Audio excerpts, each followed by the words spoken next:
Newsfirst Newsline with Faraz Shaukatali. Good morning, I am Bandula Jayasekara. Now if you read the newspapers today and the news, you hear the news of the former British PM Cameron quits politics. And I think he said that if he continues to even to be an MP, it will be a hindrance.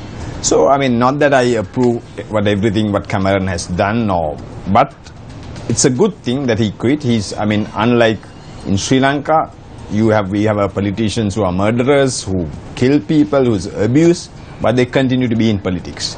Even in India, after a railway accident, they resign, but not in Sri Lanka. That's unfortunate. We have had situations like, take in the UK. After one election, they quit and a new leader comes in. And then that's the way it is. But we have, let's be open and honest about it, we have our present Prime Minister who lost elections for a considerable period of time, but he didn't resign. But anyway, now he's a Prime Minister. Very happy for him. But then so is our President, the former President. He's an MP. So I always say, I've said that before, I've said it's like a constable coming back, and then he becomes the Inspector General of Police, he comes back as a constable. I think it's time for us to change and to give up all these trappings. Having said that, we are honored to have the Ambassador for Netherlands in Sri Lanka, Joanne Donnerwood, on our program. Good morning, Joanne. Good morning, Mandla. So we are going to as we say in Sri Lanka, we are going Dutch today. So first of all, I want to ask you this question. Not the serious stuff, but I heard that you like cycling and you cycling in Colombo. How safe is it to cycle in Colombo? Well, let me say I'm not cycling every day, but I try when the distances are not too far and the traffic is very bad. I try to take my bike. But I must say, in the Netherlands we have the bike lanes, and here you have to be careful. But I hope when more people take the bike, there might be more, and then if you would have the bike lanes, that would help a lot. And it would solve you also your traffic problems. Traffic problems. Yeah. And also, like, you see so many traffic because of the school children. I'm sure you would have experienced unlike in other countries. Mm-hmm. Yeah. In the Netherlands, children go to school by bike, but also because the parents know that it's safe for the children to go on their bike. And that saves a lot of, they don't go, the parents, you're not allowed even to take your children to school by car. By car? No. So I think this is what in Sri Lanka we got a lot to learn from other countries. So but I hope and pray these things happens. Let's talk about the relationship between our two countries. Yes, well, I think they're good. They have been there for a long time.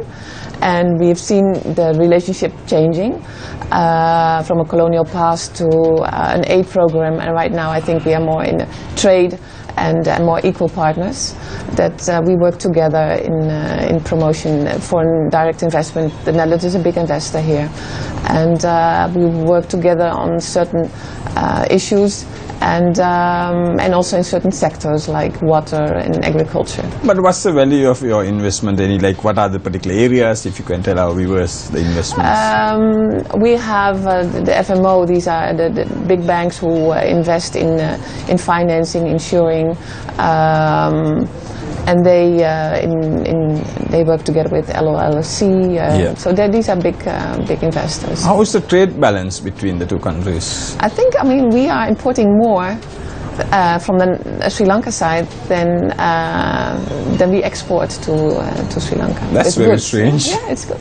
You have your coconut fibers and all that, and we use that in our horticultural side, and of course the tea and What else? How if our Sri Lankans want to invest in the Netherlands, what sort of facilities you have? We have the Board of Investments. What sort of thing do you offer?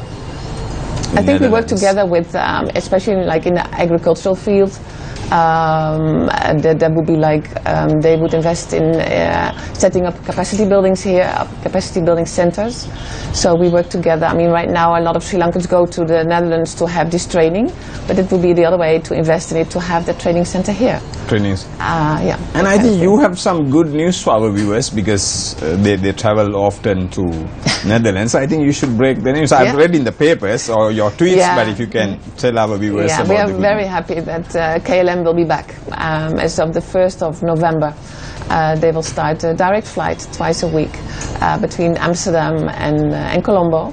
A direct flight in the newest airplane, the Dreamliner.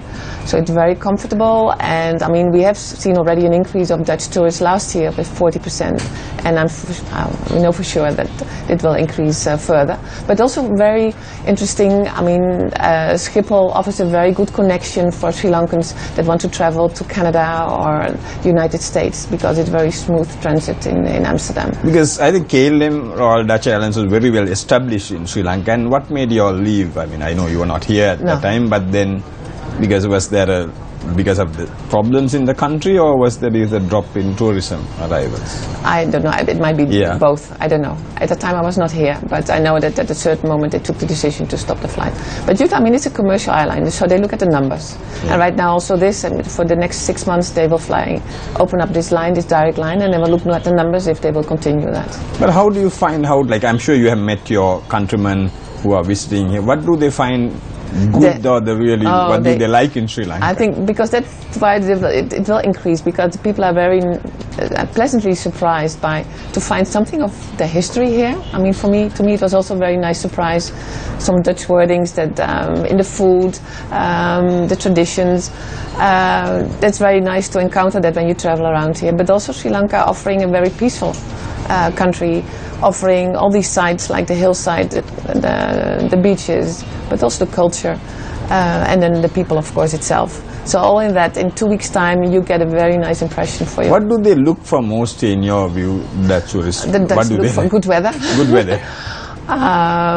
But also they like to go out to do adventurous kind of things. So they like to do exercise, to canoeing or biking or climbing, or so that usually during a holiday there should be some beach in it, but they also to do things, to explore things. Yeah. We'll take a short break and we'll be back with you in a moment. Okay. Welcome back to Newsline. We are joined by the Ambassador of Netherlands in Sri Lanka, Joanne Donovan. Joanne, we were discussing about the tourists, Dutch tourists. What do they like most? They just don't like the beach alone. Well, they like the beach, but I mean, I cannot speak for all of my countrymen, but usually the mix of beach and going to explore things in the countryside, look at cultural sites, that's nice to have that together in a package. And that's like Sri adventure Lanka. Sports. Yeah, and active to climb and to hike. And Sri Lanka offers that all in your island. It's all there, and also nature. Yeah. Joanne, now we were discussing about the tourism. Now I want to know, yesterday you met President Maithripala Sirisena.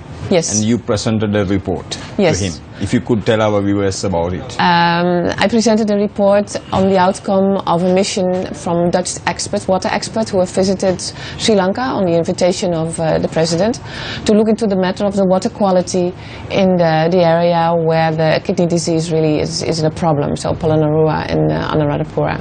And they traveled around, they talked to the farmers, they looked at the reports, they did a lot of testing that went to the labs in the Netherlands, and the result of that mission I presented yesterday to the President. Yeah. And what was the result? What are the basic findings? The basic findings are that the quality the water that they tested in the several areas is up to standard within the WHO. But they found also that the farmers, that they think the problem from the kidney disease is really related to the dehydration. The farmers that work on the field the whole day in the hot sun, they don't drink anything, and then they use these herbicides and pesticides without any fluid in their own body. And so then these chemicals really kick in on the kidneys. So it's an interesting finding. I think, so that's why I wanted to share it with the President personally, and he was also very much interested in it. And I mean, there are recommendations in there to further analyze it. Where can we find this report, the results? How can the report is being public, and we will put the link to the report on our website. That is srilanka.nlembassy.org. And it's written in English, and it'll be available from tonight. Yeah, we will try. I mean, today it should be there. Then, what are the other cooperations between Sri Lanka? I know you're specialists in water management. What do you? Yeah, water management is really something that, I mean, half of our country is below sea level. So we really, I mean, it has been a struggle for all. I mean, as long as we've been there, we had to struggle with the sea and the water and the rivers from all Europe. I mean, we are in the delta of all these rivers, so we have on both sides the water is really threatening us. So that made us coming up with all kind of solutions, water solutions, and that's something right now we use also internationally. So we advise on New Orleans, New York. I mean, we have teams going everywhere, advising or helping governments out with finding sustainable solutions related to water management. With Sri Lanka. And then right now also Sri Lanka. What about the agriculture sector? Agriculture, we are a very big producer of agriculture. We have a small country, but we are the second producer in the world of agriculture project, horticultural. I mean, our tomatoes and everything goes all over the world. So right now we are looking into cooperating closely with Sri Lanka in the poultry, in the dairy and horticulture. As a matter of fact, next week there will be a delegation going from Sri Lanka to visit the Netherlands and to see, have talks there with our horticultural sector. So that's flowers, that could be anything. Yeah, but what do you think, what are our chances? I mean, you have been to New Orleans, I'm sure you have seen, but you think we could develop it more, the horticulture? Yeah, I think there's a lot possible, yeah.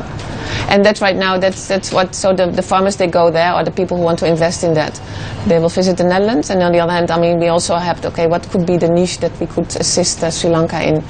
It also has to do with storage, the way of transport. The standards. The standards, and right now with KLM flying, I mean, there's a direct line to Amsterdam, to our, the trade in flowers. I mean, there are a lot of possibilities right now, so opening up. Then also, I'm sure our viewers will be very keen to know about this canal. You want to help Sri Lanka with developing the canal and transport. Could you elaborate on that? Yeah, we are looking into that, because every time, I mean, I've been here right now for a year, and I must say, every time I meet people, they start about these Dutch canals. Can you help us? I mean, but I mean, we are really trying to see how we can assist in really managing or renovating, or trying to find private partners to develop this. I need to discuss further on this, Joanne, after a short break, and we'll discuss in detail. We'll go for a short break. Welcome back to Newsline. We are discussing with the ambassador to Netherlands, Joanne Donnerwood, on the relationship between our two countries and our cultural exchanges. I think we need to discuss more on the canal. I'm sure our viewers will be more keen. How would you help us, and how can the private sector work together? Yeah, now we are working right now, the Ministry of Megapolis, the team, they invited us to see how we could assist in advising future policies and also certain projects, to see how you can involve the private sector in developing these canals. Because these canals open up a lot of opportunities. I mean, you have an amazing wetland area around your city, but you also need to protect it, because right now the wastewater is just flowing into that. So you need to do something about that if you want to secure these beautiful areas for the future as well. And it's also very important, I think, for your water level, your water management in general. So we are assisting, advising, trying to bring partners, but also working together with the World Bank, ADB, the context that we have, that we can bring in to discuss this with Sri Lanka. And our private sector could play a very important role in developing. Yeah. Also, you could imagine that, like the Hamilton Canal going to the north, like Ngombo. I mean, there's a large tourist sector there in Ngombo that have an interest. If you could have this canal transporting tourists going there, perhaps a bike lane as well going back. And that sector might be interested as well to invest in that. And for tourism as well as transportation of goods. I think also because it goes through a very populated area, that you use it also for children to go to school or whatever. So I can see a lot of possibilities. How did you all do it and develop it? Netherlands. Yes. Yeah, in the Netherlands we tried also to involve. Well, water is the water level, because we don't want to be flooded, so that's very important. So there's involvement of the government to guarantee that we manage that water, and then also the quality of the water is being measured. And we do indeed involve the private sector if we want to develop things that, Well, viewer wants to know what your impressions on the Dutch 14 goal. I love it. It was for me very nice to discover that these kind of things are still present here. And we have invested, I think, in the past in the renovation of Dutch Fort. Also in Jaffna, we had a large renovation project in the walls and all that. And I visited Trinco, Fort Frederick. These are amazing places, and we try to assist and to work together with the Sri Lankan government to see how you can make use of these buildings, not just putting a fence around it and looking at it, but make use of them. Like a very good example is the Dutch hospital. I mean, it will pay for itself. It's like an economic asset. You really can see it attracts visitors. I mean, the restaurants are interested to have this building, and then the maintenance, the roof, the paint. I mean, it will pay for itself. So are these your favorite places? The Yes, Dutch hospitals and. So And Gaul, yes, but also, I mean, there are a lot of places that still, I mean, I've only been here for 1 year. So Kalpitia, and there are a lot of areas, Batik I want to explore, Matra I've seen, but it's amazing to see these places that are still here, yeah. But it's very interesting also, like take Sri Lankans. I mean, they hated the Portuguese, they hate the British, but they don't have that hatred towards the Dutch. Wow, I'm lucky. I don't know what we've done, but it's a nice surprise to see how welcome we are here, and to see also these old traditions, like the institutions, like the Dutch Burger Union. I mean, it's amazing. Have you visited the Dutch Burger Union? Yes, I mean, and if I tell that my friends in the Netherlands, they say, wow. So that attracts also the tourists right now, and I think you will see more and more in the Dutch news about what's happening in Sri Lanka. Also, the positive things about politics right now, but also with regard to being a very attractive tourist destination, especially in a world where other tourist destinations right now are not so safe anymore to visit. So I think definitely there will be more and more Dutch tourists flying here. No, now you're talking of these buildings, the restorations. Yes. You're an architect by profession, I'm right? a landscape architect. Landscape architect. I used to be. Before you joined the foreign service. Yeah. What are your impressions on Sri Lanka? I mean, it's interesting. The countryside is amazing, and also your city, like Colombo, it's so green. I mean, you preserve the trees. You have them there standing. I mean, in the Netherlands, we would just cut them, because they are in the way of the traffic. But I mean, you preserve them, and you think we really preserve? You preserve here the trees. Yeah. I mean, it's such a green city, and you should cherish that. I mean, it's special, and also the old buildings. It makes Colombo Colombo. You don't want to be another Singapore or whatever.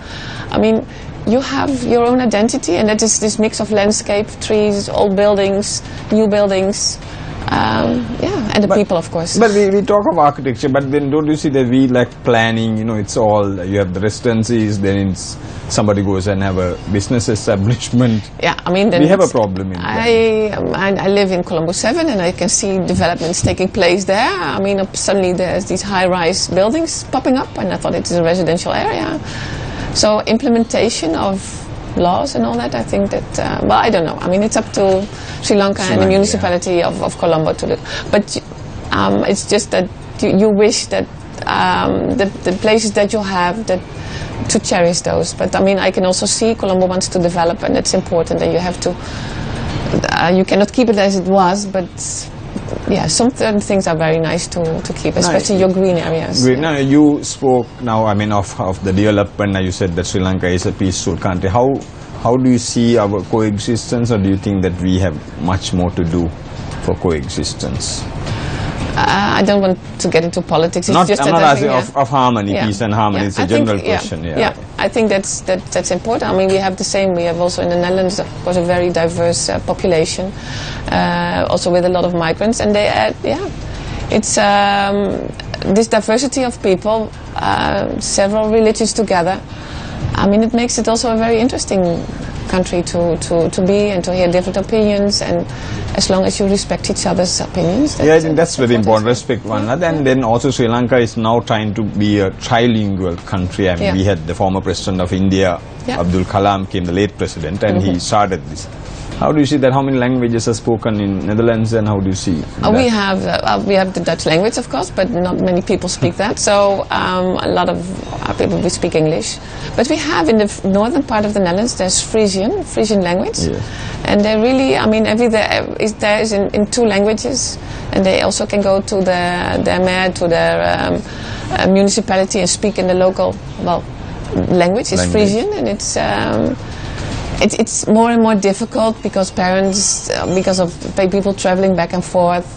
But it's there, and it's respected, and So the English has become the main language. And English is right now in the universities. You see, right now we have whole curriculums that's right now in English. So we attract also a lot of foreign students, because I mean, these are all state universities, very good level. I mean, it might be of interest also for Sri Lankan students to study. I mean, And also now take The Hague. You know, it's considered the city of peace. Yeah. Why is it considered the city of peace? Well, At least our viewers should know more about it. The Hague has a lot of very respectful institutions, the International Court of Justice, the tribunals, everything there is right now gathered. A lot of institutions are there. It's a very international community because, I mean, like, I don't know how many judges from several countries who are working together.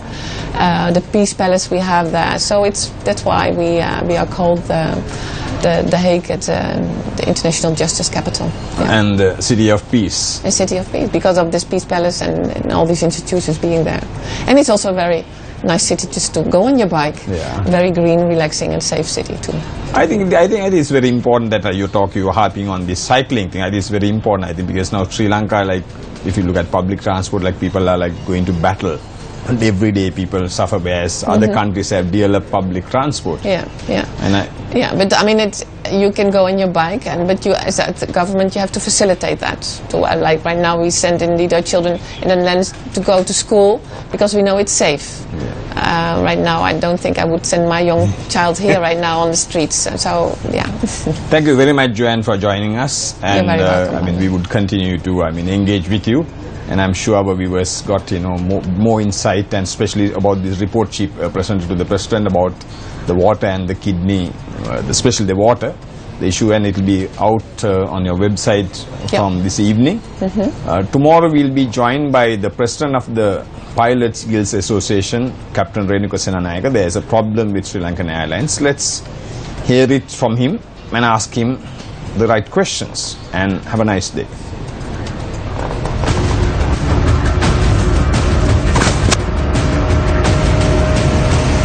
Newsfirst Newsline with Faraz Shaukat Ali.